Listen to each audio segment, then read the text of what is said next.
Okay, Michael. So we've been talking a little bit already about the upcoming vote at Memorial Hospital, and I mean, just a couple of minutes ago, I just asked you the question. How do you feel about the vote? You got a good feeling about it? Well, first of all, I'm happy that we're going to have a chance to vote.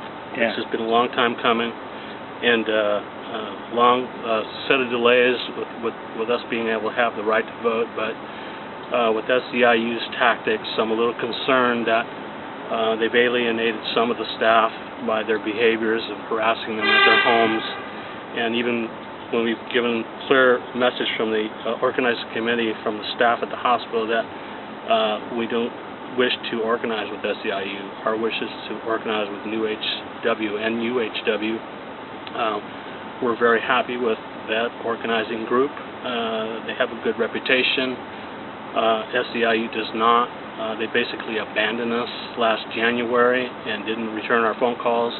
And the only time they became involved was when we actually had the opportunity to, when we filed for our election in April, was the only time they really got involved. And then their only involvement was to step in and block our actual election date, right, or delay it.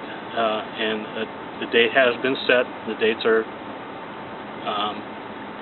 December 17th and 18th, and we're hoping that we get a majority vote for new HW and UHW so that we can be represented, our voices can be heard, we can have some say in how patient care is delivered, how patient care is staffed for proper delivery in a timely manner, so that we can get some job security, so that we can get better wages and benefits comparable to the area, and be commensurated with additional responsibilities that we've been given over the years, and look forward to negotiating a contract. And I say look forward to negotiating because I feel confident that we're going to win this.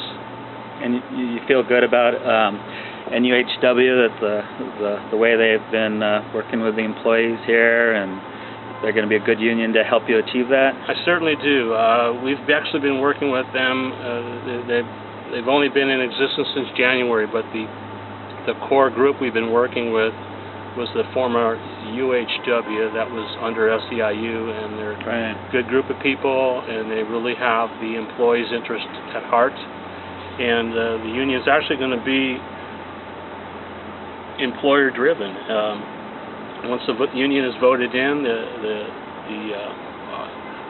will be elections to have the representation at the bargaining table be with staff that work here, that actually participate in the day-to-day care and know what the needs are, and will be able to respond then accordingly and negotiate for a good contract.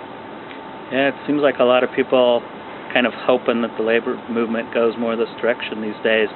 I know people who actually see NUHW as kind of having national implications, really kind of making an impact on how the labor movement changes.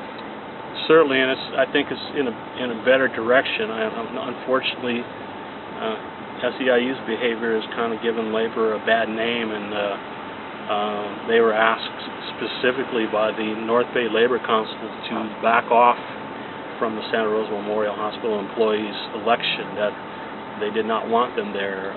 They were asked by religious leaders in this community in a specific letter to back off, and yet they are on their own agenda. They don't listen. They have their own vendetta going against New HW, and it's unfortunate, but it is what it is. But I think that because we have such a strong organizing committee here supporting NUHW, that I don't think SEIU has a chance. They're just trying to spoil things. I really wish they'd get the message and just go away and let us have our free and fair election and move on. When is that election again?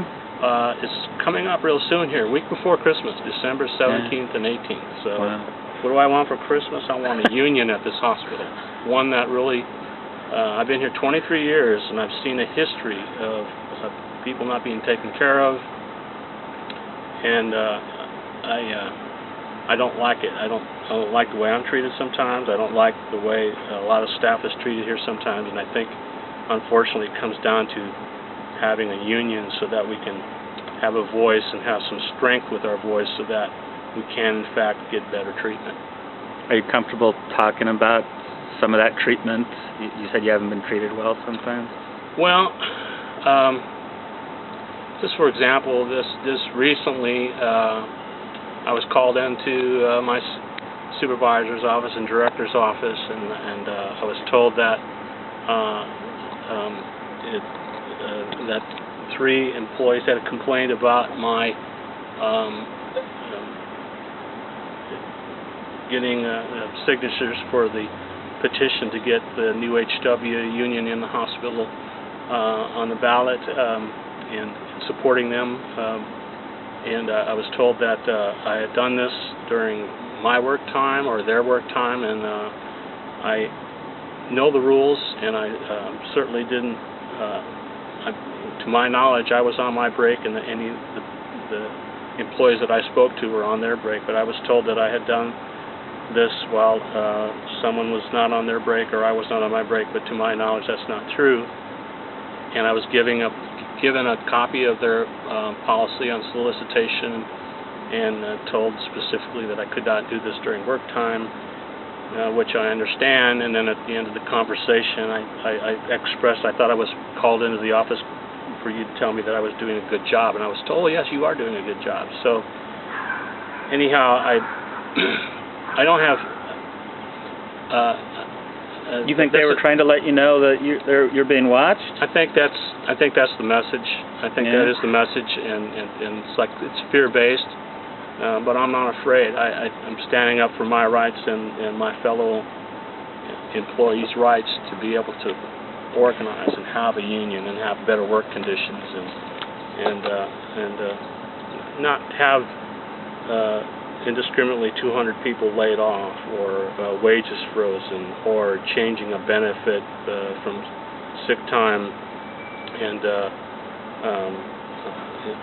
vacation time being combined into one benefit called PTO.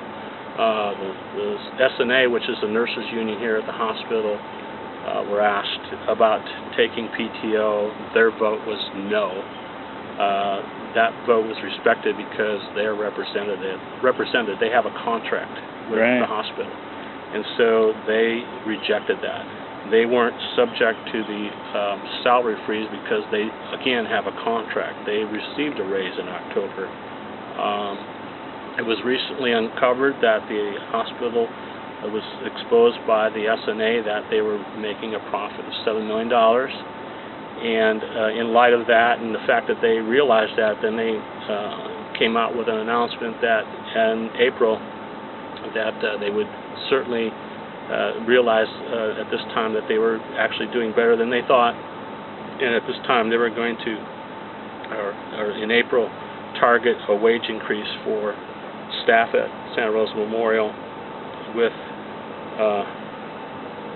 I believe the fact that this information was out, that they came out with this statement. Well, and then they further stated that because the engineers had a union and that the SNA had a union, that they would have to negotiate for their wage. So negotiate in April for their wage, which kind of gives a negative implication that if you had a union, you'd have to negotiate for a wage, which is kind of...